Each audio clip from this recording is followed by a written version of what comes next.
If you've ever heard someone say they get paid just for owning stocks, you probably thought that sounded too good to be true.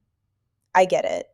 Most people assume the only way to make money in the stock market is to buy low and sell high. Wait for the price to go up. Hope you timed it right. But there's another way. And it doesn't require perfect timing, watching charts all day, or guessing which direction a stock is headed. It's called dividend investing.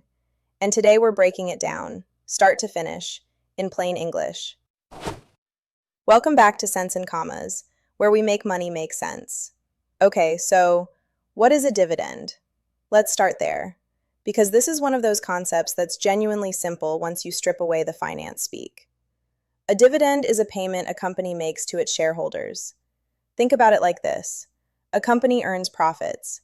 Instead of keeping every dollar of those profits, it decides to share some of them with the people who own its stock. That payment, that's a dividend. If you own shares of that company, you get a piece of that payout, just for holding the investment. Sounds pretty good, right? Now let's break that down a little further. Now here's something important. Not every company pays dividends. A lot of fast-growing companies, newer tech companies, they take their profits and pour them right back into the business. More hiring, more research, more expansion. Those are typically growth stocks. Dividend stocks tend to be more established companies. They're still trying to grow, but they're also committed to returning some cash to shareholders on a regular basis. Most dividend-paying companies send payments quarterly, every 3 months. Some pay monthly, a few pay annually. And here's something most beginners don't realize. You don't need to own hundreds of shares for this to matter.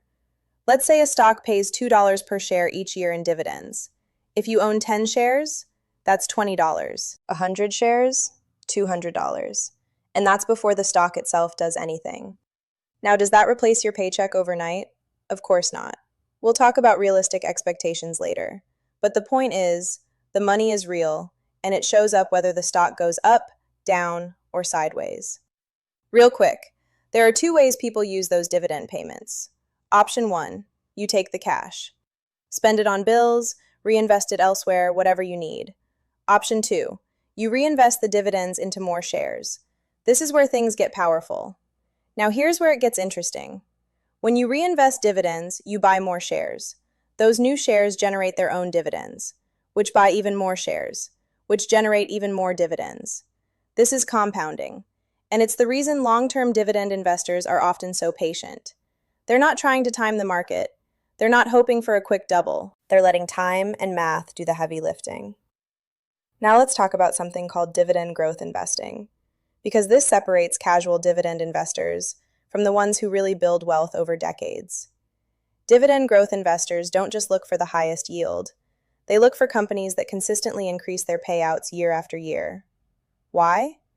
Because a company that raises its dividend from $1 to $1.10 to $1.25, that's a company that's confident in its future.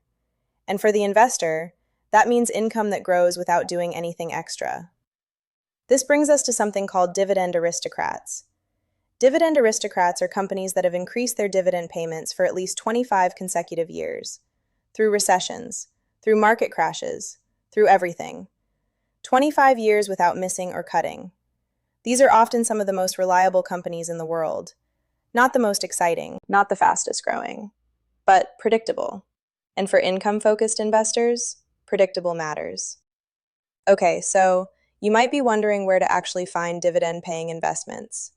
Let's talk about 2 big categories. First, REITs.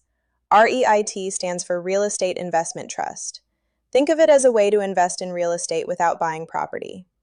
A REIT might own apartment buildings, office spaces, warehouses, healthcare facilities, or shopping centers. They collect rent, and because of how they're structured, they're required to pay out most of their income to shareholders. That's why REITs are often known for higher dividends. Now, you don't have to pick individual REITs or individual dividend stocks if that feels overwhelming. That's where ETFs come in. VOO, that's the Vanguard S&P 500 ETF, is a popular starting point. It pays a modest dividend, but its main focus is broad market growth, not maximizing income. A lot of investors use VOO as their foundation. Then you have funds like JEPI and JEPQ. These are designed with income generation as the primary goal. They tend to produce higher yields than traditional index funds. And I want to be straight with you. Higher yields do not automatically mean better returns. There are always trade-offs. Higher income often means less growth, or different risks, or both. The key is understanding what you own and why. So let's address the question people always ask. Can you actually live off dividends? Technically, yes. Some investors build portfolios large enough that their dividend income covers their living expenses. But I want to be straight with you. This usually takes years, sometimes decades. Most people don't invest $10,000 and suddenly replace their paycheck. Dividend investing is a long-term strategy. The people who succeed with it are consistent. They reinvest. They add money regularly. They let compounding do the work. Also, you've probably seen videos about weekly dividend ETFs. And receiving payments every week instead of every quarter sounds exciting. But payment frequency alone does not make an investment better. What matters is the quality of the investment, the sustainability of the payout, and whether it fits your goals. Don't chase payment schedules, chase quality. Now, before we wrap up, if you're finding these breakdowns helpful, like this video and subscribe. And share this with someone who's been curious about dividend investing, but didn't know where to start. All right, let's quickly recap. A dividend is a payment from a company to its shareholders. Dividend investing focuses on building income and long-term wealth. Dividend growth investors target companies that raise payouts consistently. Dividend aristocrats have been doing it for 25 years or more. REITs offer income through real estate, and ETFs like VOO, JEPI, and JEPQ give you different ways to access dividend income, each with their own trade-offs. The biggest lesson? Dividends are not magic. They're one tool. A powerful tool when used with patience and consistency, but a tool, not a shortcut. Whether you choose dividend investing, growth investing, or a mix of both, consistency and patience usually beat chasing the highest yield.